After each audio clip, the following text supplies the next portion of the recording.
يسألونك عن الأهلة قل هي مواقيت للناس والحج وليس البر بأن تأتوا البيوت من ظهورها ولكن البر من اتقى وأتوا البيوت من أبوابها واتقوا الله لعلكم تفلحون وقاتلوا في سبيل الله الذين يقاتلونكم ولا تعتدوا إن الله لا يحب المعتدين واقتلوهم حيث ثقفتموهم وأخرجوهم من حيث أخرجوكم والفتنة أشد من القتل ولا تقاتلوهم عند المسجد الحرام حتى يقاتلوكم فيه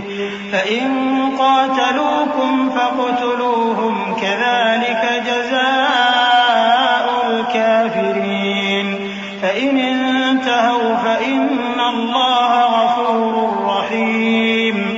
اے پیغمبر، لوگ تم سے نئے چاند کے بارے میں دریافت کرتے ہیں کہ گھٹتا بڑھتا کیوں ہے۔ کہہ دو کہ وہ لوگوں کے کاموں کی میعادیں اور حج کے وقت معلوم ہونے کا ذریعہ ہے، اور نیکی اس بات میں نہیں کہ احرام کی حالت میں گھروں میں ان کے پچھواڑے کی طرف سے آؤ، بلکہ نیکوکار وہ ہے جو پرہیزگار ہو، اور گھروں میں ان کے دروازوں سے آیا کرو اور اللہ سے ڈرتے رہو تاکہ کامیاب ہو جاؤ۔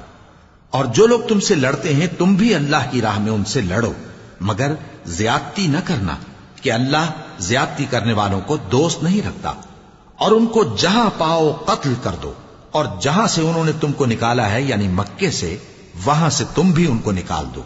اور دین سے گمراہ کرنے کا فساد قتل و خونریزی سے کہیں بڑھ کر ہے۔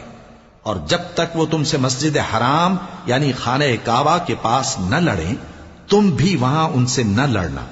ہاں اگر وہ تم سے لڑیں تو تم ان کو قتل کر ڈالو، کافروں کی یہی سزا ہے۔ پھر اگر وہ باز آ جائیں تو اللہ بخشنے والا ہے، رحم کرنے والا ہے۔ وقاتلوهم حتى لا تكون فتنة ويكون الدين لله فإن انتهوا فلا عدوان إلا على الظالمين الشهر الحرام بالشهر الحرام والحرمات قصاص فمن اعتدى عليكم فاعتدوا عليه بمثل ما اعتدى عليكم واتقوا الله واعلموا أن الله مع المتقين۔ اور ان سے اس وقت تک لڑتے رہنا کہ فساد نابود ہو جائے اور ملک میں اللہ ہی کا دین غالب ہو جائے۔ پھر اگر وہ فساد سے باز آ جائیں تو ظالموں کے سوا کسی پر زیادتی نہیں کرنی چاہیے۔ ادب کا مہینہ ادب کے مہینے کے مقابل ہے، اور ادب کی چیزیں ایک دوسرے کا بدلہ ہیں۔ پس اگر کوئی تم پر زیادتی کرے تو جیسی زیادتی وہ تم پر کرے ویسی ہی تم اس پر کرو، اور اللہ سے ڈرتے رہو اور جان رکھو کہ اللہ ڈرنے والوں کے ساتھ ہے۔